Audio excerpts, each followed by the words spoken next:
humor sebagai coping mechanisms itu tuh sampai batasan mana sih sebenarnya? Humor itu adalah bisa dibilang coping mechanism yang ngatur. Kita tuh berlatih untuk berjarak dari satu keresahan. Makanya aku mengatakan bahwa internal joke itu perlu. Komedi itu memang coping mechanism yang menarik. Paling kuat kalau datangnya dari rasa kita bercoping sama tragedi-tragedi yang kita punya, keresahan yang kita punya. Nah, cuma memang kejelekan adalah kita kadang terlalu berjarak sampai kita lupa bahwa itu mungkin sesuatu yang perlu untuk diseriusin. Karena satu elemen lain ya dari filsafat itu, kita tuh jadi nanya kenapa gitu. Di komedi itu kan kita belajar bagaimana cara membuat orang ketawa. Tapi kita nggak belajar kenapa orang ketawa. Nah, gue dapetnya di filsafat justru. Iya. Dulu itu, kalian kalau WhatsApp ke pacar itu pakai WA kan? Gue dulu punya pacar gue. Komunikasi kita nggak pakai handphone tapi pakai pager. Emang? Malam-malam gue telepon operator untuk Ana 7554 gitu. Aku cinta banget sama aku sayang banget. Aku kangen gak bisa tidur mikirin kamu. Baik, saya ulangi. Aku cinta kamu. Kalian penasaran sama kesehatan mental? Yuk cari tahu bareng-bareng di podcast Ruang Tunggu. Karena di podcast Ruang Tunggu, kita tuh nggak cuma menunggu, tapi juga mencari tahu. Asik. Yuk, mulai syuting dulu. Udah siap semuanya? Siap. And action. Kita juga bikin ngebahas nih tentang seni menertawakan hidup gitu. Kita lanjut aja ke part 2-nya kali Boleh. ya. Langsung masuk aja gitu. Gimana merubah keresahan hidup itu menjadi sesuatu yang bisa diketawain. Apalagi kan kita sebagai seorang WNI nih ya. Yang dikit-dikit itu tuh semuanya dijadiin meme, semuanya dijadiin kayak ketawain aja gitu. Dan kapan sesuatu yang sebenarnya tuh ini kayaknya kita udah nggak boleh ketawain lagi, tapi kita harus mulai serius kayak gitu. Oke. Nah, boleh nih langsung aja mungkin bisa dijawab kali ya sama kamu. Dan kayak tadi kan ada juga nih yang pertanyaan di aku kayak, kan kalau tadi Bang Radit dari mulai SD aja udah bisa narik boundaries, kayaknya gue nggak boleh deh ngerosting ini. Tapi kadang-kadang juga ada orang yang sampai kapanpun dia nggak bisa tahu batasannya. Kita banyak banget gitu contohnya. Kayaknya ini tuh udah lu harus narik batasan deh, udah nggak bisa dibercandain lagi. It's not funny anymore gitu. Kalau Bang Radit bisa punya awareness kayak gitu, gimana sih sebenarnya kita bisa membangun awareness itu? Ya, gue selalu membagi semua karya itu, mau stand up, mau buku, mau apa, itu dengan dikotominya tuh dua kotak tuh. Satu, apa yang diceritakan. Yang kedua, bagaimana menceritakannya. Apa yang diceritakan adalah persoalan, keresahannya, dan tema-tema yang kita mau ceritain. Nah, tema ini ada yang bisa kita bawa, ada yang enggak kan? Iya. Tapi di bagian satu lagi, di bagaimana menceritakannya, kalau kita cukup lihai, kita bisa menari di batas itu, membawakan sesuatu yang biasanya tidak layak dibawakan, menjadi bisa mudah diterima karena kita tahu cara menceritakannya dengan tepat. Nah, itu bermain di garisnya itu yang banyak komedian berusaha meniti dan akhirnya kecebur, ada yang masuk jurang, ada yang masih di tepi jurang gitu. Jadi kalau gue sih melihatnya di dua sisi itu. Apa yang mau diceritakan dan bagaimana menceritakannya. Apa yang mau diceritakan di tema-tema spesifik yang boleh, apa yang tidak. Kalau gue kebetulan sukanya di hal-hal yang sifatnya internal. Soal trauma, soal keresahan pribadi, soal apa yang gue nggak suka dengan anak istri gue gitu. Itu topik-topik gue. Nah, gimana cara milihnya ini boleh dibawain apa enggak? Kalau gue nomor satu adalah bahwa intensinya tidak jahat. Itu buat gue. Itu patokannya. Jadi kalau gue mau ceritain siapapun, Benny nama samaran tadi, ya intensinya tidak ada rasa jahat kepada siapapun yang gue bawain. Itu patokan gue. Yang kedua, berdamai dengan hal yang gue bicarakan. Kadang kalau kita bicara gue pendek lah, gue punya penyakit spesifik yang gue bawa ke atas panggung, gue ceritain lah. Itu gue harus pastiin bahwa gue berdamai dulu dengan hal-hal tersebut supaya enak buat dibicarakan. Nah, cara menceritakannya ini teknik-teknik berkomedi, cara bercerita, struktur bercerita secara logis dan runut. Nah, itu dua hal yang itu hal yang lain lagi aja gitu. Gitu sih kira-kira. Nah, dari kamu sendiri gitu, kalau misalnya humor sebagai coping mechanisms itu tuh sampai batasan mana sih sebenarnya? Kalau dalam ilmu jiwa itu, kita memang adakan coping mechanism, adalah gimana berhadapan dengan suatu stresor. Humor itu adalah bisa dibilang coping mechanism yang ngatur, yang bagus. Nah, sebenarnya gimana sih kok humor itu bisa berpengaruh? Kalau dalam konsep otaknya itu, kita tuh berlatih untuk berjarak. I see. Berjarak dari satu keresahan. Ya. Dan ini tanpa sadar kalau misalnya ngerasa enggak tapi gue nggak lucu, kita kadang bikin internal jokes dengan tim kita sendiri. Contoh misalnya nih, atasan misalnya kan galak gitu, saya nggak mau tahu, pokoknya harus selesai hari ini juga, kata-kata saya absolut. Dia mungkin ngumpul sehingga pokoknya kita dengan dia meledek begitu, dia jadi berjarak dari si ketakutan tersebut. Makanya aku mengatakan bahwa internal jokes itu perlu ya. Omonginlah dosenmu bersama dengan teman-temanmu. Itu perlu. Jadi supaya WhatsApp kita jadi grup yang nggak ada bos. itu. Ya kan? Biar Bahkan ketahuan. Itu dia Ada punya ya? pasti tuh. WA grup yang nggak ada bosnya. nah, itu perlu. Jadi dengan demikian kita jadi berjarak. Tetapi memang kalau kelebihan malah jadi invalidate. Itulah momen I yang see. tadi mungkin jadinya bermasalah. Kan gue banyak main di area duka, Bang. Ya. Gue nemuin pasien-pasien gue yang berduka, anjir lucu-lucu mereka. Tapi mereka memang nggak bisa menyampaikan itu ke umum kan. Akhirnya tadi dengan sesama yang berduka mereka bisa untuk ngomong gitu. Dan disitulah bahkan dark jokes itu pun bisa. Iya. Selama itu jadi tujuannya berjarak dari rasa sakit kita. Jadi kita tetap mengakui itu menyakitkan, cuma we put some distance on it. Nah itulah fungsinya kita belajar untuk mentertawakan tentang hidup. Dan gue ngeliatnya orang Indonesia tuh lucu-lucu, Bang. Ya emang orang Waduh. Indo tuh lucu-lucu sih. Lu bisa ada berita ntar tiba-tiba kan kalau lu lihat di Instagram ya, kolom komentar tuh paling menarik. Ih, Iya, emang. lucu banget. Iya. Itu tuh bagian favorit Lu bisa aku. kok kepikiran orang ngetik begini. Tapi itu adalah cara coping kita untuk berjarak dari satu rasa sakit. Bener. Nah, cuma memang kejelekan adalah kita kadang terlalu berjarak sampai kita lupa bahwa itu mungkin sesuatu yang perlu untuk diseriusin. Benar, Gitu. Benar. Gua rasa santainya orang Indonesia tuh menarik sih. Karena waktu itu ada yang di pos polisi di Sarina, tau gak sih lu? Ya. Tahu. Iya itu tiba-tiba pos polisi diledakin terus baru sejam orang jualan sate. Dari situ kayak mau sate udah ngomong. Wah ini terlalu santai sih kayaknya. Sementara polisinya lagi yang gini-gini kan. Kan tahu kan nih foto yang sepatunya keren polisinya gini-gini. Belakangnya orang gini sate. Wah ini terlalu santai. Ini Indonesia santai sih. Santai. Serius sih.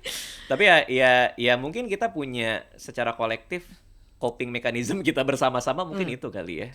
Kita deal dengan meme, kita deal dengan jokes karena kondisi hidup ya secara makro ekonomi juga lagi tidak baik kan. Jadi cara kita coping juga kayak gitu kan. Yes, dan dari gue senang dengan undang kita mentertawakan bersama. Mentertawakan diri sendiri pun atau mentertawakan teman kita, tertawa bersama kan, bukan mentertawakan orangnya. Betul.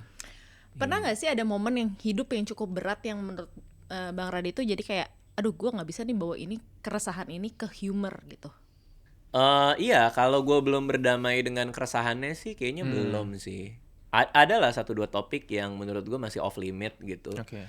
Hal-hal yang cukup sangat personal iya gitu. Tapi sisanya sih aman sih sisanya. Aman sih. Bahkan gue lagi bawa di tour terbaru kan judulnya Cerita Anehku nih. Gue ada satu materi yang kalau orang denger kayak cukup worry, cukup khawatir. Tapi gue merasa seru kalau gue bahasnya dengan cara komedi. Gitu.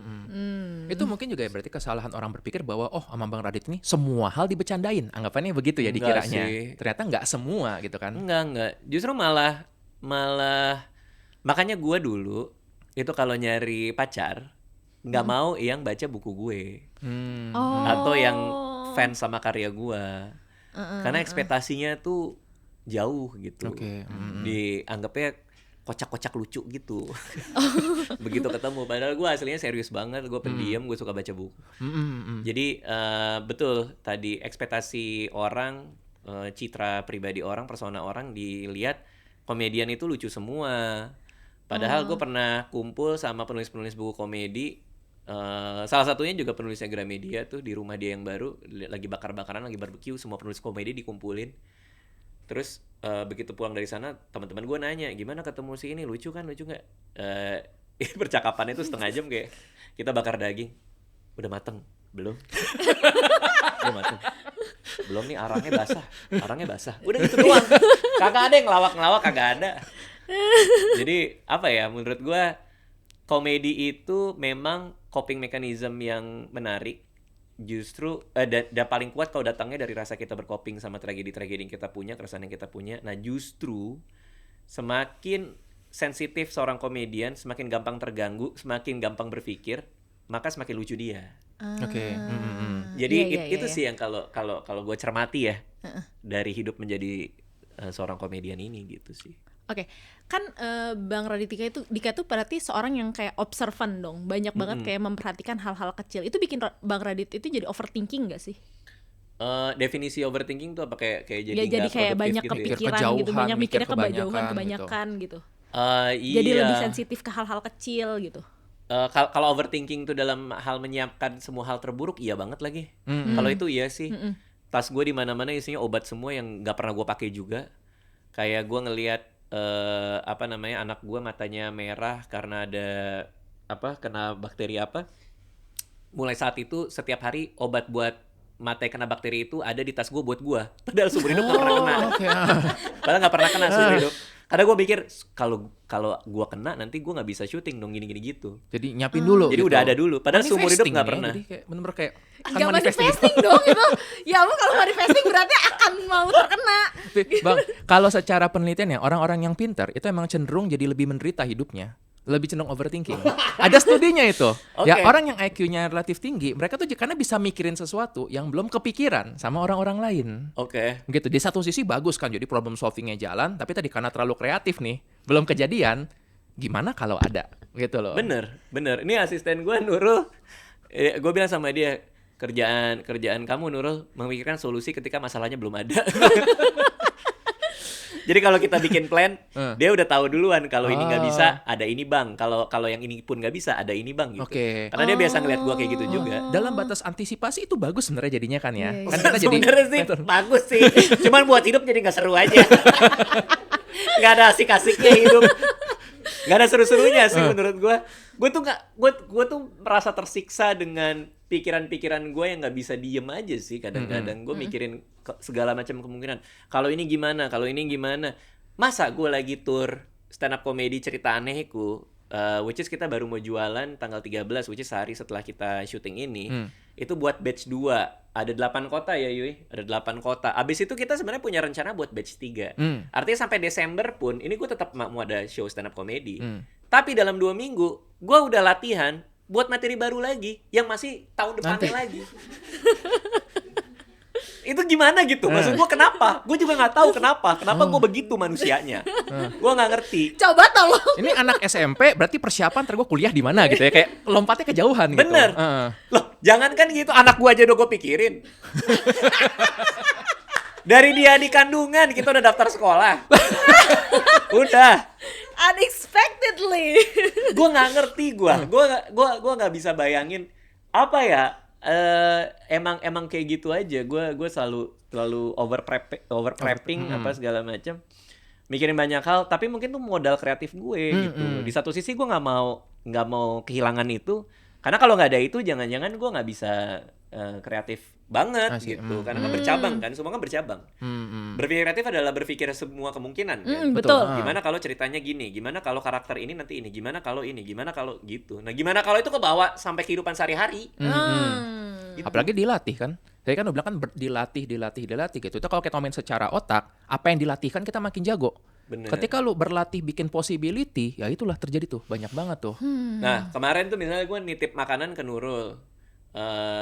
Kemarin malam tuh ada gue mau makan burger. Gue bilang lah ke Nurul, chicken burger pesenin 1. Abis itu gue langsung chat dia bawahnya, kalau burgernya nggak ada, soto yang ini. Jadi udah ada plan Belum B. Udah ada plan B. Kok bisa? Pesan makanan plannya ada 2. Ini urusan pesan makanan loh. Ya Allah. Bingung gua. Udah ada plan C-nya nggak? Kalau nggak ada soto yang ini. Enggak, nah kalau plan C ya biasa datang dari dia. Bang, dua-duanya nggak ada. Mau ini nggak? Biasanya dia. Aduh, nah itu sih. Jadi kalau tadi menjawab pertanyaannya, jadi overthinking nggak? Iya justru ya, gue thriving di overthinking itu justru. Gue merasa modal gue itu ternyata untuk berpikir segala macam. Karena tau nggak, komedi itu deket banget sama filsafat sebenarnya. Emang. Filsafat itu seni menanyakan segala macam hal. Gua rasa itu modal terbesar gue, karena gue obses sama filsafat juga pas zaman kuliah dulu.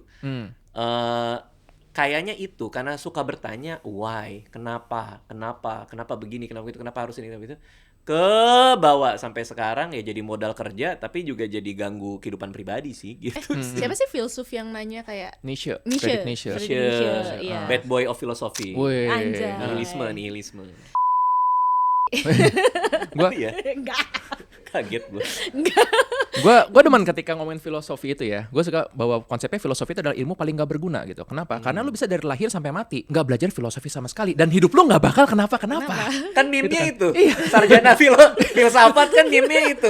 Mau kerja di mana apa segala macam kan suka Kayak apa diledekin sih? itu. Apa sih kalau misalnya di job fair menerima sarjana manapun kecuali filsafat. Masa iya? ada yang bilang kayak gitu. Sebenarnya gue kalau nggak sarjana, kan gue lulusnya ilmu politik. Iya. Sebelumnya belajar finance. Gue pengennya filsafat sebenarnya sih. Iya lagi. Sebenernya. Tapi emang seru banget belajar Seru filsafat. banget. Filsafat itu karena emang suka mempertanyakan sesuatu tuh kayak ini gini gimana. Aku sering banget tuh bahas filsafat di mobil bareng sama dia. Bayangin, omongan kami nggak ada yang normal gitu. Ngomongin mau makan apa nanti, burger apa, burger B, kagak ada gitu. Gue pernah lagi, gue kumpul-kumpul gue sama penulis-penulis yang emang doyan filsuf semua kan. Kita lagi kumpul-kumpul, lagi rame-rame. Terus ketemu nih ngobrol nih, terus ada yang ngerokok, ada yang apa. Terus satu orang bilang, apa itu bahagia? Gue Ngerusak suasana. sekarang banget nih kayak gini. Sekarang banget.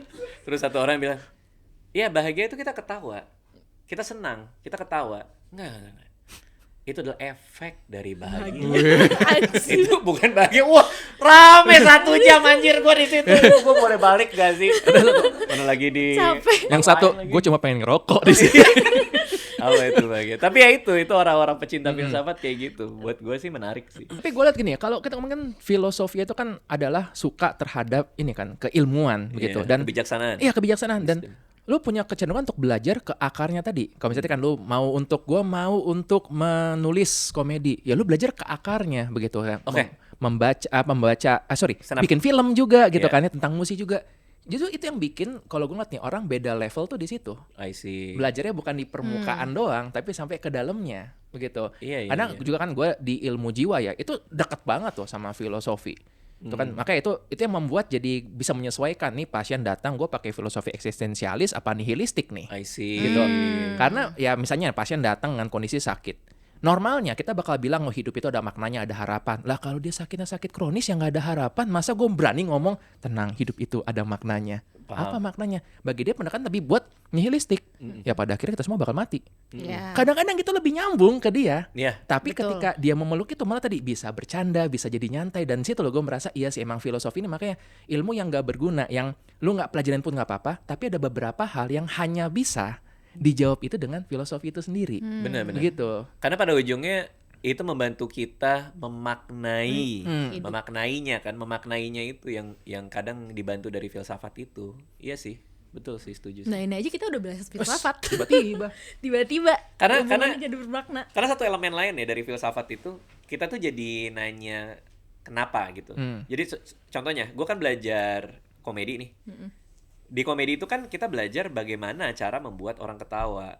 Tapi kita nggak belajar kenapa orang ketawa. Nah, gue dapetnya di filsafat justru. Iya. Dari Schopenhauer dia bilang bahwa ada incongruity, ada tabrakan realita sama ekspektasi gitu. Jadi itu gue belajar juga dari situ dan itu ngebantu banget. Nah, repertoar itu ngebuat gue jadi bisa bermain di banyak hal gitu.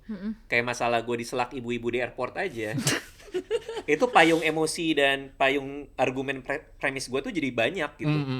Apa ini masalah apa nih? Ini masalah yang tua merasa yang muda selalu bisa diabaikan, masalah kebiasaan yang dipermisifkan atau apa. Jadi gue jadi punya bahan banyak buat gue ambil premis, buat gue bawa ke panggung gitu. Oke. Karena belajar itu. Cuman ya efeknya jadi overthinking. Betul. Dan audiens memang hanya melihatnya ya udah nih, udah disajikan ya kan proses masaknya, mereka Iya. yang nggak lihat Mereka itu. nggak lihat. Betul. Bener. Oke, kalau gitu karena sudah hampir 1 jam kita berbicara, Siap. gimana kita masuk aja ke segmen Semangka, sesi mengupas solusi kehidupan. Semangka. Lu mau menipu Bang Radit nggak? Bang ini bang dilempar gitu. Gitu. Nah, itu tipuannya Andreas tiap ada orang kesini. Sebenarnya nggak harus. Nggak gitu. harus. Cuma Tapi entah semua kenapa orang kalau gue menurut- begini orang ngikutin gitu ya. Oh iya. Iya. Iya lucu juga ya. Iya. Nah, menurut Bang Radit dan Yes. Dr. Andreas, di kehidupan dan di dunia yang lagi carut marut ini, yang isunya bakal perang dunia ketiga. Iya lagi. Nah, kita tuh kan bakal stres di dunia dewasa. Adulting is hard gitu. Tipsnya dong gitu menghadapi stres ini tuh gimana gitu. Selain tadi dengan cara apa sih coping mechanismnya adalah dengan cara humorous gitu. Tipsnya dong gitu dari kalian berdua. Kalau gua pribadi sih ke living in a moment-nya ya. Itu tuh kita udah kehilangan itu tahu kalau menurut gue. Iya lagi. Hidup di sekarang gitu. Karena lo pergi sama temen, buka handphone, hidupnya di tempat lain. Lo ketemu misalnya lagi main sama anak, tapi pikirannya di mana gitu. Jadi kayak untuk kita hidup gitu in the moment tuh kayaknya gimana gitu. Kayak kita udah kehilangan itu. Nah, kemarin gue ngobrol sama Budi Doremi kan. Terus dia kan tinggal di sebuah daerah yang masih kayak pedesaan gitulah. Terus dia masih bisa ngeliatin sunset, masih bisa main sama ayam gitu. Terus gue ngerasa kayak, iya ya gue kehilangan itu ya. Gue kehilangan di mana duduk, diem, tidak terkoneksi pada siapapun dan in the moment. Kalau kita bisa mecahin segala worry kita dari masa depan ya, mau perang dunia ketiga lah, mau soal anak nanti kayak gimana segala macam, kita akan lebih mensyukuri perasaan ada di saat ini. Itu sih menurut gue. Kayak buat nggak stres itu sih. Untuk lo harus tahu lo di sini tuh masih ada gitu. Iya, masih bisa ada yang disyukuri dan dicukupi ya. Iya, kayaknya sih itu sih. Kalau dari Anda, Kalau gue ngelihatnya gini, pasien-pasien ya terutama nih melihatnya, bahwa mereka tuh gampang untuk fokus terutama ke hal-hal yang negatif. I see. Oke? Dan mereka tuh susah untuk disuruh berpikir positif karena buat mereka berpikir positif seolah-olah udah abaikan ini, yuk kita lihat yang lain. Dan itu nggak mungkin terjadi karena naturally kita manusia ini aware pasti dengan masalah. Jadi gue akan ngajak untuk nggak apa-apa, ini adalah masalah. Tapi coba untuk lo berjarak, put some distance. Ketika lo berjarak dari situ, lo bisa untuk ngeliat kiri kanan dan sebenarnya tadi banyak yang terjadi di sekeliling kita. Ya, kadang gini kita terlalu fokus dengan satu kondisi tertentu, kita lupa bahwa sekeliling itu tuh ternyata ada hal-hal lucu, kucing misalnya. Iya lagi. Kucing yang itu hal-hal lucu kayak gitu dan yang kita lakukan cuma gue akan berkali-kali bilang put some distance. Nah, itulah yang tadi mungkin dengan kita berhenti untuk megang HP, terkoneksi kayak gini, it feels good loh. Iya, Ya kan bener, kita bener, ngobrol-ngobrol, ketawa dan bener-bener nggak mikirin tentang berapa likes yang kita dapat hari ini. Oh, itu tuh precious banget sebenarnya. Bener. So put some distance dan teman-teman bisa mulai dengan mungkin ya taruh handphone, ngobrol, connect human to human dan nggak usah jauh-jauh, orang yang di rumah aja, teman lama yang udah lama nggak terhubung itu loh. Iya sih. Tahu nggak gue lagi paling happy minggu ini apa? Menerima kartu pos. ih, aku baca, aku Iya, iya. nonton, iya, Iya kan? iya yang dari Cimahi. Kemarin gue baru syuting belum tayang nih. Iya. Karena udah berjarak hampir sebulan dari pertama kali gue ngajak orang ngirimin kartu pos ke gue. Sekarang dari Jerman, dari Amerika. Tahu nggak gue dapat dari mana? Markas PBB. Ah, serius? Iya. Lu dipanggil. Disuruh ngelucu. Disuruh ngelucu. Gue denger lu Ada lucu. akuarium. Bener. Lucu banget lagi. Jadi ada Panji orang, di dalamnya. orang ini Panji lagi, ya kan New York ya. Iya. Bener, New York. Ada orang Indonesia magang di markas PBB, masih anak magang Oh. di markas PBB, terus ngirimin gua kartu pos. Ininya perangkonya hanya perangko yang berlaku kalau dikirim dari dalam markas PBB. Anjir. Di negara lain nggak berlaku. Heeh. Jadi gue dikirimin itu. Terus gue tuh betapa gue happy-nya melihat itu semua. Karena kita udah kehilangan itu secara fisik. Keberadaan Iya. lu secara fisik nulis. Lu ada effort ngirim hanya untuk mengirim 3 kalimat. Betapa berharganya 3 kalimat itu lu harus meluangkan waktu, tenaga, keringat untuk ngirim 3 kalimat. Iya. Sekarang kita ngobrol di WA, istri gue aja ping. Itu aja udah 3 kata ping. Segitu gampangnya. Berarti artinya kan komunikasi dulu kan hanya yang layak dikasih ke orang. Iya. Iya. Itu lo akan terima. Iya. Begitu lo buka Twitter, orang segala macam marah-marah atas suatu hal yang gak penting. Lo inget gak sih dulu untuk lo bisa menulis dan orang terima tulisan ini tuh effortnya gede banget. Iya. Iya. Sekarang karena saking gampangnya lo menghina orang kapan aja bisa. Yes. Iya, Ya kan? sepakat. Iya gak sih? Jadi itu membahagiakan gue. Gue bahagia banget gue terima sebuah kartu pos itu, gue bacain satu-satu, gue liat perangkonya. Wih. It's so Dan memang magical. kita lihat gini ya, kita kita tumbuh besar Bang, kan sama-sama di dunia yang bisa dibilang analog ya, belum digital gitu. Bener. Akhirnya kita masuk ke dunia digital dan sekarang jadi jenuh ya. Kayak Iya kita makanya sih. pengen kembali lagi gitu ke Iya dunia lagi. yang tadi santai gitu semuanya. Zaman Doraemon jam 8 pagi, Itu hari kan Minggu di tunggu banget. RCTI. Sekarang gue bisa kapanpun tinggal buka gitu kan, nonton Doraemon bisa gampang banget. Sambil Tapi makan, beda iya. rasanya tuh beda banget gitu. Iya, iya. Ya, yang lucu tuh kan gue bilang PO Box berapa lagi? PO Box 1213 ya? PO Box. PO Box 1213 Jakarta Selatan 12020, bener nggak? 12 berapa? Ya itulah, adalah di IG gue. Kan gue bilang kayak gitu, kirim ya gitu. Terus rame di komen gue, Bang itu alamatnya nggak ada. Ya itu PO Box itu alamatnya. Dia pikir harus jalan titik gitu. Zaman Enggak. kita kan PO Box itu PO dulu. Box iya. Iya. Terus ada yang bilang, Bang, ini berarti gue lewat Tiki ya? Enggak, lu kirim pakai kartu kantor pos gitu. Kantor pos. Dia dipikir dipaketin sama dia. Dikirim sekalian pakai paket. Jadi ya Nggak bisa pakai paket. artinya apa ya? Ternyata banyak banget Gen Z Yang nggak tahu. yang nggak pernah bahkan Oh. ke kantor pos ngirim. Pernah nggak? Tuh kan. Nggak pernah. Nggak Karena pernah. konsep PO Box itu tuh udah hilang sampai gue nonton film itu Nightmare and Daydreams itu kan baru tuh diangkat lagi tuh yang Joko. ngirim Joko Anwar. iya kan ke PO Box Box. itu baru pas itu juga anjir iya udah berapa lama gue nggak denger tuh kata Aku tuh tuh. terakhir pakai PO Box itu tuh untuk langganan majalah. Majalah. Buat dikirim ke sana atau enggak, ngirim ke sana? Jadi dulu tuh ada majalah namanya Animonster. Aduh, Jadi nonton. Baca lagi gue. iya kan, Animonster. Terus kalau untuk langganan itu tuh pakai PO Box itu. Jadi kayak kiriminnya tuh pakai PO Box. Kirimin duit maksudnya? bukan enggak. Wesel? Weselnya itu Oh, wesel. pakai Wah, PO Box wesel gitu. lagi. Pakai PO Box. Jadinya Oh, tuh wow. terus kalau mau kirim kayak kartu apa sih kayak surat penggemar pakai Ke PO PO Box itu Box. juga. Jadi kayak aku ingatnya tuh pakai PO Box itu. Jadi aku pernah ngirim PO Box. Orang kita ke kantor pos aja, Mbak mau buka PO Box, terus kata si orang kantor posnya, masih ada nggak ya kantor?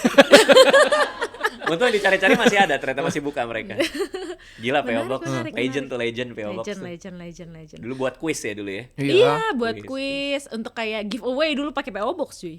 Oh iya giveaway. Iya kayak misalnya kalau jawab kuis kan pakai giveaway atau enggak giveaway kayak undian. Oh undian, iya benar-benar ngirimin ke sana nanti diundi sama dia. Iya. Lucu ya kita jadi ngomongin masa lalu gitu kayak dulu lucu padahal dulu kita pengennya kayak sekarang gitu dulu kita pengen Iya lagi. sekarang semua serba terkoneksi tapi begitu momen itu ya mungkin tadi kejenuhan itu ya. Tapi di satu sisi, gue juga ngelihat yang kayak gitu juga nih. Waktu gue lagi main ke Gramedia Jalma, pulang dari sana ternyata ada anak SMP lagi pada pameran, pameran art, anak SMP. Random aja gue masuk ke tempat pameran mereka, kagak kenal siapa-siapa karena lagi lewat. Apaan nih anak-anak SMP lagi pada bikin seni kan? Masuk aja, gue lihat satu-satu. Pas gue keluar ada satu anak SMP nyamperin gue, boleh ini menilai seni saya nggak gitu? Oh boleh bro. Gue dibawa masuk ke dalam terus di sebelah gue diceritain ini seni saya. Jadi saya membuat estetika kayak tahun berapa gitu pakai handycam. Nah dia ngerekamnya pakai handphone yang super jadul. Terus dia bikin grainy gitu. Terus ini untuk ngasih lihat bahwa betapa zaman dulu pakai analog itu bermakna banget. Terus gue ngeliat dia kan kayak kita aja nggak pengen lagi sih pakai begitu. Dengan semua kemajuan teknologi lo malah pengen balik ke situ, lo ngapain, gue bilang gitu. Enggak, biar kita bisa memaknai hidup dengan semua perubahannya. Iya juga ya. Sepulang dari situ gue kepikiran aja gitu, gila ya bahwa si orang-orang ini, anak-anak nih kayak mereka-mereka ini melihat itu sebagai sebuah hal yang vintage gitu. Padahal itu hidup kita. Itu hidup kita. Padahal kalau kita lihat kayak detik-detik sebelum tsunami videonya. Yang mana tuh? Enggak, kalau misalnya kita ngelihat foto video zaman dulu yang kayak dari video HP jadul itu Oh, kayak judul iya, detik-detik iya. sebelum Oh tsunami. iya pakai VCD. Tahu pager nggak? Nggak tahu. Apa penyeranta ya? Tahu, nggak tahu pager. Dulu itu kalian kalau WhatsApp ke pacar itu pakai WA kan? Gue dulu punya pacar gue. Komunikasi kita nggak pakai handphone tapi pakai pager. Pager itu artinya lu punya kotak kecil yang nanti tulisannya keluar, pesannya keluar, kita taruh di sini di kantong. Jadi misalnya kalau gue mau ngirim ke lu siapa namanya? Kerlin. Gue mau ke Kerlin. Kerlin nomor pagernya 74775 misalnya. Gue telepon dulu ke operator si pager itu. Mau kirim buat 74775 Iya. dari Radit untuk Kerlin. Kerlin besok kumpulin tugas di sekolah ya. Makasih. Ini kepanjangan Pak. Ya udah makasihnya MKS titik gitu. Kirim masuk ke Kerlin. Jadi tirit. Kerlin baca. besok kita tugas gini nih MKS dari Radit. Oke. Nah, jadi persoalan kalau pacaran. Emang. Malam-malam gua nelpon operator. Untuk siapa ya namanya ya? Untuk Ana 7554 gitu. Ya pesannya apa? Aku cinta banget sama aku sayang banget. Aku kangen gak bisa tidur mikirin kamu. Baik, saya ulangi. Aku cinta kamu.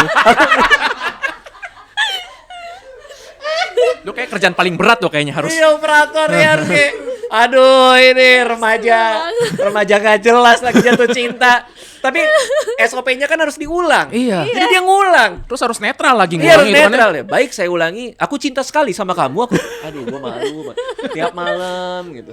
Tapi itu jadi pembuktian dari si cewek. Oh. Semakin romantis kata-katanya, semakin dia ngerasa kita berani. Wih. Gak jelas. Itu ada bagusnya Bang, lu bayangin kalau setiap kali lu mau ngetik di Twitter atau di Instagram pas lu komen, dibacain dulu gitu. Baik, saya tulis ya gitu. Yeah. Postingan ini norak sekali. Pikir-pikir, enggak sih, enggak jadi deh gitu. Double check. Itu perlu lo sebenarnya lo. Iya, perlu. Double check. Bener. Oke, kayaknya udah aja kali ya pembahasan kita hari ini seru Siap. banget. Aman. Sejujurnya Bang, gua nggak tahu kita bahas apa tapi seru. Seru banget. Tapi pol banget hari ini ngalir aja gitu. Oke, kalau kayak gitu sekian aja pembahasan kali ini. Jangan lupa diklik tombol subscribe-nya, dinyalain notifikasinya. Dan kalau kalian suka sama podcast ini, di-follow juga Instagramnya di @pod_ruangtunggu dan Instagram Dr. Andreas di @der_Andreamon. Instagramnya Bang Radit. Di Raditya Dika. Instagram aku di @littlesora. Dan jangan lupa baca bukunya Bang Raditya Dika yang terbaru, Timun Jelita 1, Timun Jelita 2, dan baca bukunya juga Dr. Andreas di seorang pria yang mencuci piring dan Pokoknya buku Pokoknya Ciping dan buku Semangka. Nah. Sama tadi Bang ya untuk cerita anehku itu ya Bang. Iya, Kayak masih ongoing nih ya. Baru Masih dijual ongoing, tiketnya. gitu. Oke. Gitu. Kalau kalian juga mau kirim apa sih namanya tuh? Kartu pos. Kartu pos buat Bang Radit bisa Boleh. banget tuh. Ntar cek aja di IG gue Iya, di ada alamatnya. IG-nya Bang Radit, PO Box-nya. Belajar kirim kartu pos. Nah, tuh. Nah, Belajar beli perangko tuh. Iya bener. Dulu tuh orang-orang sampai ngumpulin perangko ya. Kita Filateli, sekolah ada filateli. kan bareng-bareng sekolah jalan ke kantor pos untuk itu dulu masih ada tuh kayak gitu tuh. Enggak, gue gak ngalamin kalau yang itu. Ada lagi. Oke, sekian aja podcast Ruang Tunggu hari ini. Selamat selamat menunggu Ruang Tunggu. Dadah. Bye. Di setiap harian pasti ada Ceritanya.